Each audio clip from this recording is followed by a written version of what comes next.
नमस्कार दोस्तों, स्वागत है एक बार फिर पुनः आप सभी का योद्धा क्लासेस में, जिसमें ज्योग्राफी की बहुत महत्वपूर्ण सीरीज चल रही है। और इस सीरीज में विश्व के भूगोल और भारत के भूगोल में एक साम्यता स्थापित करते हुए बहुत सारे महत्वपूर्ण टॉपिक आप सभी के समक्ष प्रस्तुत किए जा रहे हैं।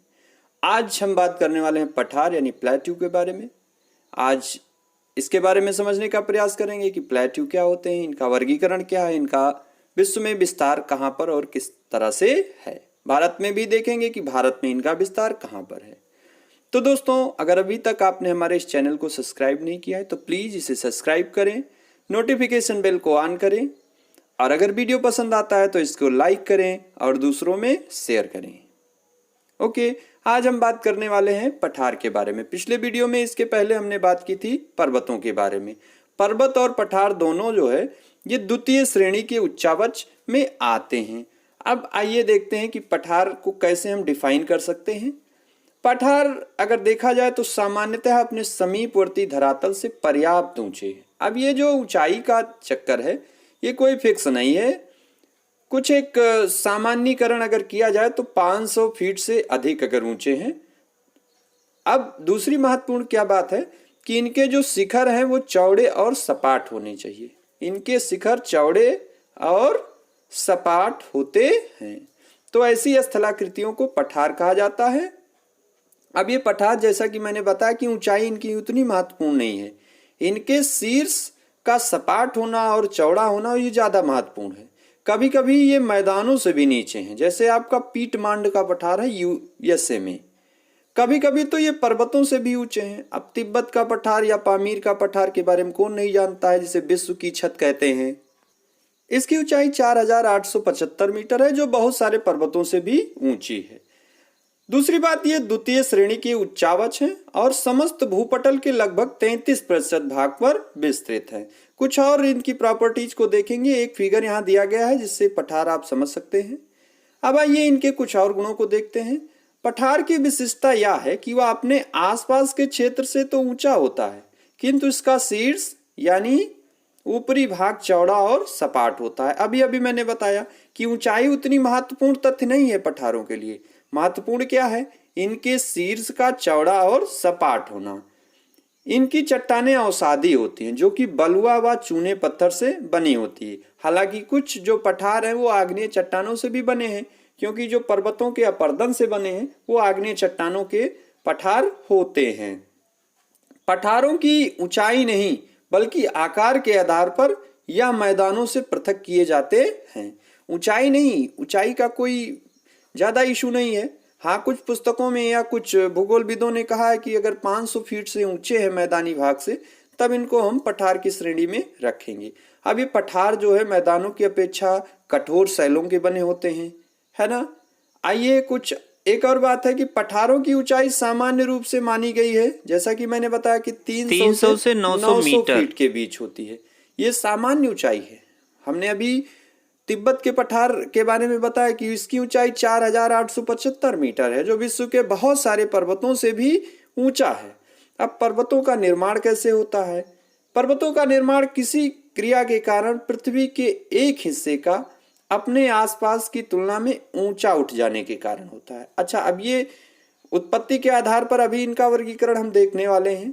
तो जब आसपास का भाग ऊंचा उठ, अपने आसपास के भाग से कोई क्षेत्र ऊंचा उठ जाए तो पठारों का निर्माण हो जाता है। दूसरा, अगर हम देखें तो ज्वालामुखी के बाद लावा का अधिक मात्रा में एक स्थान पर जमा हो जाने के कारण इनका निर्माण हो सकता है। पर्वत बन जाने के दौरान किसी कारण से उसी पर्वत का हिस्सा जब अधिक ऊपर ना उठ जाए तो वो भी पठारों के रूप में दृष्टिगोचर होता है। पर्वत जब घिसकर यानी अपर्दन के स्वरूप नीचा हो जाए, हवा या किसी स्थान पर लगातार मिट्टी के कणों को जमा करने लगे तो उससे भी पठारों का निर्माण होता है। तो ये हमने देखा कि पठारों का निर्माण कैसे कैसे होता है। आइए अब इनके वर्गीकरण की तरफ नजर डालते हैं। इनका वर्गीकरण दो आधारों पर किया गया। एक तो उत्पत्ति के आधार पर। अब उत्पत्ति के आधार पर अगर हम देखें तो पठारों को किन किन श्रेणियों में वर्गीकृत किया गया है, एक एक करके आइए देखते हैं। पहला है अंतर पर्वतीय पठार यानी इंटर माउंटेनी प्लेट्यू। इसका मतलब क्या होता है कि ये पठार चारों तरफ से पर्वतों से घिरे होते हैं। ठीक है, भूपटल के जो सर्वोच्च और सर्वाधिक विस्तृत पठार इसी श्रेणी के हैं। उदाहरण की बात करें तो आपका बोलीविया का पठार, पेरू का पठार, एशिया माइनर का पठार जो ईरान में आता है, कोलंबिया का पठार यूएसए में आता है, आप इसको याद रखिएगा, मैक्सिको का पठार, ये सब अंतरा पर्वतीय पठार के उदाहरण हैं। दूसरा जो इसमें है वह है गिरपदीय पठार या पर्वत पदीय पठार यानी पीडमोंट प्लेटू। अच्छा, इसका क्या मतलब होता है? ये पर्वतों के आधार या तलहटी में स्थित पठार इस वर्ग में आते हैं। अगर उदाहरण की बात करें तो आपका पेटागोनिया का पठार, क्या पेटागोनिया का पठार, कोलोराडो का पठार, और अपने भारत में अगर देखें तो शिलांग का पठार इस श्रेणी में आता है, पर्वतपदीय पठार की श्रेणी में। तीसरा है महाद्वीपीय पठार। महाद्वीपीय पठार क्या होते हैं? ऐसे पठारों का निर्माण पटल विरूपणी बलों द्वारा धरातल के किसी विस्तृत भूभाग के ऊपर उठ जाने के कारण होता है। अगर इनके उदाहरण की बात करें तो भारत का पूरा प्रायद्वीपीय पठार, ठीक है ना, ऑस्ट्रेलिया का पठार, अरब का पठार, दक्षिण अफ्रीका का पठार इस कैटेगरी में आता है। चौथा है ज्वालामुखी क्रिया से निर्मित पठार। ज्वालामुखी के उद्गार से निश्रित लावा के दरारी प्रवाह से विस्तृत पठारों की उत्पत्ति होती है, जैसे भारत में दक्कन का पठार। इसी तरह से ब्राजील का पठार, दक्षिण अफ्रीका का पठार भी ज्वालामुखी क्रिया से निर्मित पठार की श्रेणी में आता है। पांचवा है गुंबदाकार पठार। आइए इसको समझने का प्रयास करते हैं। ज्वालामुखी उद्गार या वलन की क्रिया द्वारा जब स्थल खंड में इस तरह का उत्थान हो जाए कि बीच का भाग ऊंचा गुंबद के रूप में बन जाए, यानी गोलाकार लगभग शेप में आ जाए, तो इसी को गुंबदाकार पठार कहते हैं। उदाहरण की बात करें तो ओजार्ग का पठार जो विश्व प्रसिद्ध है शीशे और जस्ते के लिए, छोटा नागपुर का पठार अपने भारत में, रामगढ़ का पठार भारत में, ये सब गुंबदाकार पठारों के उदाहरण हैं। अब अपर्दन चक्र के आधार पर पठारों को कैसे कैसे वर्गीकृत किया गया है, आइए उनको समझने का प्रयास करते हैं। एक भूगोलविद थे लोबेक। लोबेक ने अपर्दन चक्र के आधार पर पठारों को 4 भागों में बांटा है। तरुण पठार, आइए एक एक करके हम इनको देखते हैं। तरुण पठार का मतलब क्या होता है कि इस प्रकार के पठार पर अपर्दन की क्रिया काफी सक्रिय हो तथा चट्टानों की संरचना क्षैतिज होती है। इसका अगर उदाहरण की बात करें तो इदाहो का पठार जो आपके यूएसए में है। इसके अंतर्गत जो दूसरी श्रेणी है वो है प्रौढ़ पठार। अब प्रौढ़ावस्था में जब अपर्दन होता है तो पठार की सतह इतनी उबड़ खाबड़ तथा असमान हो जाती है कि इसमें छोटी छोटी चोटियों के स्वरूप संरचना बन जाती है।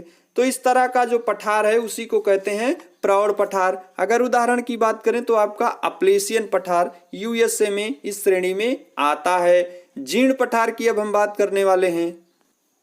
तो जीर्ण पठार क्या होते हैं? अत्यधिक अपर्दन के बाद पठार के जब उच्चावच घिसकर प्रायः समतल हो जाएं तो पठार क्या हो जाता है? एक पेनी प्लेन यानी समप्राय मैदान के रूप में परिवर्तित हो जाता है। और जो उच्चावच के अवशिष्ट भाग हैं वो मेसा तथा बूटी के रूप में दिखाई पड़ते हैं।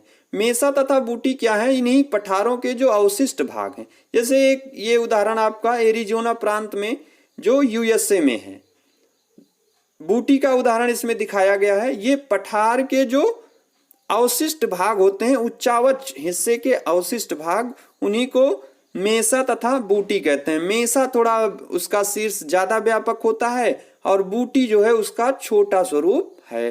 तो इसका उदाहरण आपको कहां पर देखने को मिलता है? विश्व के बहुत सारे हिस्सों में, लेकिन एक उदाहरण यहां पर दिया गया है एरिजोना प्रांत में जो यूएसए में एक प्रांत स्थित है। ठीक है, एक और इसमें जो अगला कैटेगरी है वो है पुनर्युविनित पठार यानी रिजुवेनेटेड प्लेटू। इसमें क्या होता है? इस पठार की जीर्णावस्था की प्राप्ति के बाद यदि पठार में पुनः उभार आ जाए तो उसी को कहते हैं पुनर्युवित पठार। अब इसके उदाहरण की बात करें तो मिसौरी का पठार जो यूएसए में है और रांची का पाट पठार जो अपने भारत में है। पुनर्योनित पठार के अंतर्गत आता है। अब आइए महाद्वीपवार पर्वत जो पठार हैं इनका वर्गीकरण देखते हैं कि विभिन्न महाद्वीपों में कौन कौन से प्रमुख पठार हैं और उनकी क्या खास खास बातें हैं। एक एक को समझने का प्रयास करेंगे और मैप में भी उनकी स्थिति का अवलोकन करेंगे। आइए सबसे पहले आज शुरू करते हैं उत्तरी अमेरिका से। तो उत्तरी अमेरिका के जो प्रमुख पठार हैं उनको अगर देखें तो कोलंबिया का पठार कहाँ पर है, यूएसए में है। ध्यान रखिएगा कि कोलंबिया जो देश है वो तो अफ्रीका महाद्वीप में है, लेकिन कोलंबिया का पठार कहाँ पर है, यूएसए में है। ग्रेट बेसिन का पठार ये भी यूएसए में है। इसके बाद कोलोराडो का पठार ये भी विश्व प्रसिद्ध है, ये आपके कहाँ पर है, यूएसए में है। इसके बाद पीटमांड का पठार, अभी अभी हमने बताया था कि पीटमांड का पठार मैदानों से भी नीचा हिस्सा है, तो ये कहाँ पर है, ये आपके यूएसए में है। इसके अलावा और कुछ पठार हैं, इनको भी देखने का प्रयास करते हैं। ओजार्क का पठार जो सीसा उत्पादन के लिए विश्व प्रसिद्ध है। चियापास का पठार ये मैक्सिको के अंतर्गत आता है। अब कोलोराडो की बात करें, कोलोराडो नदी वहीं से निकलती है, कोलोराडो पठार से, जो कैलिफोर्निया की खाड़ी में आकर गिरती है। अब इसके बाद आइए देखते हैं दक्षिण अमेरिका महाद्वीप के कुछ पठार। इसके अंतर्गत मटो ग्रासो का पठार जो ब्राजील में है। ब्राजील का पठार ये तो ब्राजील में है ही है। बोलीविया का पठार आपके बोलीविया में है। बोलीविया पठार पर स्थित जो टिटिकाका झील है ये दुनिया की सबसे ऊंची स्थित नौकागम्य झील है। आप सभी जानते होंगे यह झील पेरू और बोलीविया की सीमा पर है। पेटागोनिया का पठार ये कहाँ पर है, अर्जेंटीना में है। तो ये दक्षिण अमेरिका महाद्वीप के कुछ प्रमुख पठार हैं। अब इसके अलावा गुयाना का पठार और आपका बोरबोरमा का पठार भी आपके दक्षिण अमेरिका महाद्वीप में है। गुयाना का पठार गुयाना में है और बोरबोरमा का पठार भी ब्राजील के अंतर्गत आता है। आइए अब अफ्रीका महाद्वीप के प्रमुख पठारों की तरफ नजर डालते हैं, एक एक करके समझने का प्रयास करते हैं। मैप में भी आप देखते रहें। अबिसिनिया का पठार जिसको हार्न ऑफ अफ्रीका कहते हैं, ये सोमालिया, इथोपिया और जिबूती देशों में विस्तृत है। कटंगा का पठार ये कांगो मध्य अफ्रीकी गणराज्य में विस्तृत है। अब कटंगा का पठार विश्व में हीरा और तांबा के लिए विश्व प्रसिद्ध है। मालागासी का पठार मेडागास्कर में है। मेडागास्कर द्वीप को मालागासी द्वीप भी कहते हैं। इसके अलावा आपका आदामावा का पठार, उबांगी का पठार जो सेंट्रल अफ्रीका में है, ये भी अफ्रीका महाद्वीप के प्रमुख पठार हैं। इसके अलावा तासली पठार जो अल्जीरिया में है। आहागार का पठार जो अल्जीरिया और लीबिया देशों में विस्तृत है। अब एशिया महाद्वीप में आते हैं और देखते हैं कि कौन कौन से प्रमुख पठार हैं। तो आनातोलिया का पठार जो तुर्की में है। ईरान का पठार ईरान में विस्तृत है। ईरान का पठार वास्तव में दो पर्वतों से घिरा है, उत्तर में एल्ब्रूस पर्वत और दक्षिण में जैक्रोस पर्वत। तिब्बत का पठार जो चीन में है। अब तिब्बत का पठार भी दो पर्वतों से घिरा है, आप जानते हैं। इसके जो उत्तर में है वो कुनलुन है और दक्षिण में क्या है, हिमालय है। पामीर का पठार कजाकिस्तान में इसका मुख्य रूप से विस्तार है, मध्य एशिया में ये स्थित है। तिब्बत का पठार दुनिया का सबसे बड़ा और सबसे ऊंचा पठार है। समुद्र तल से इसकी ऊंचाई की बात करें तो लगभग 5000 मीटर इसकी ऊंचाई है। अब इसके अलावा शान का पठार जो म्यांमार में है और पोतावर का पठार जो पाकिस्तान में है। इसकी स्थिति को हम भारत के मैप के साथ भी देख सकते हैं और भारत में स्थित पठारों के साथ देख सकते हैं। भारत में छोटा नागपुर का पठार जिसको भारत का रूर कहते हैं, ये गुंबदाकार आकार का पठार है। अब ये पठार जो है कोयला का सबसे प्रमुख क्षेत्र है। भारत का लगभग 90% कोयला भंडार यहीं पाया जाता है। इसका निर्माण गोंडवाना क्रम की चट्टानों में हुआ है। इसके अलावा दक्कन का पठार, भारत के और प्रमुख पठारी हिस्सों को अभी हम देखेंगे। आइए पहले ऑस्ट्रेलिया महाद्वीप में देख लेते हैं। तो इसमें दो प्रमुख पठार हैं, अनहार हमलैंडम का पठार जो ऑस्ट्रेलिया में है और बॉक्साइट के लिए विश्व प्रसिद्ध है। किम्बरले का पठार ये भी ऑस्ट्रेलिया देश में है और ये दो प्रमुख पठार ऑस्ट्रेलिया महाद्वीप में स्थित हैं। ऑस्ट्रेलिया महाद्वीप में बहुत ज्यादा पठार नहीं है। अब आइए भारत के पठारी क्षेत्र का एक ओवरव्यू देखते हैं और भारत में स्थित प्रमुख पठारों को समझने का प्रयास करते हैं। अब भारत में अगर हम बात करें तो भारत में जो प्रायद्वीपीय हिस्सा है, प्रायद्वीपीय भारत का हिस्सा, ये मुख्यतः पठारों का बना हुआ है, यानी पठारी क्षेत्र से अभिविहित है। अब यहाँ पर ये हम जानते हैं, पहले भी कई बार बात की है कि ये जो प्रायद्वीपीय पठार है ये गोंडवाना भूमि का हिस्सा है, जो अर्कियन काल की चट्टानों में या अर्कियन काल में इसका निर्माण हुआ था। इसकी जो आकृति है वो लगभग त्रिभुजाकार है। अब इसके अंतर्गत कौन कौन से भूखंड हैं, भाई हमने पहले ही बताया कि ये आपका जो दक्षिण भारत का क्षेत्र है ये पूरा प्रायद्वीपीय भारत के क्षेत्र में ही आता है। पेनिनसुलर प्लेट्यू का यहाँ पर विस्तार है। आइए देखते हैं कि इनका कैसे कैसे वर्गीकरण किया गया है। तो प्रायद्वीपीय भारत को मुख्य रूप से दो प्रमुख हिस्सों में बांटा गया है, मध्यवर्ती उच्च भूमियां और दक्कन का पठार। अब इसमें मुख्य रूप से आपके पठारी क्षेत्र का विस्तार है, हालांकि कुछ पर्वत श्रेणियां भी हैं। तो पठारी क्षेत्रों का यहाँ पर हम देखने वाले हैं कि कौन कौन से प्रमुख पठार हैं। अगर मध्यवर्ती उच्च भूमि में देखें तो आपका मालवा का पठार ये यहाँ पर स्थित है, आप मैप में देखते रहें। उसके बाद बुंदेलखंड का पठार, फिर विंध्याचल और बघेलखंड पठार, छोटा नागपुर का पठार और मेघालय पठार या शिलांग का पठार, ये मध्यवर्ती उच्च भूमि के अंतर्गत स्थित प्रमुख पठार हैं। अब दक्कन के पठार के अंतर्गत अगर हम देखें कौन कौन से पठार हैं, आइए देखते हैं। अब दक्कन का पठार जो अपने आप में पूरा एक पठारी हिस्सा ही है भारत का, इसको अगर वर्गीकृत करने का प्रयास करें तो आपका जो है पूरा दक्कन ट्रैप तो आता ही है इसके अंतर्गत। महाराष्ट्र का पठारी भाग इसके अंतर्गत आता है, तेलंगाना का पठार इसके अंतर्गत आता है, कर्नाटक का पठार जिसमें बाबा बुदन की पहाड़ियां पाई जाती हैं ये भी इसी के अंतर्गत आता है। बाबा बुदन की पहाड़ियां कहाँ पाई जाती हैं? कर्नाटक के पठार में। ये बहुत महत्वपूर्ण है आपके लिए, इसको याद रखिएगा। तो ये भारत के प्रमुख पठार और उनका विस्तार हमने मैप में देखने का प्रयास किया। मुझे आशा है कि आप सभी को ये वीडियो पसंद आया होगा।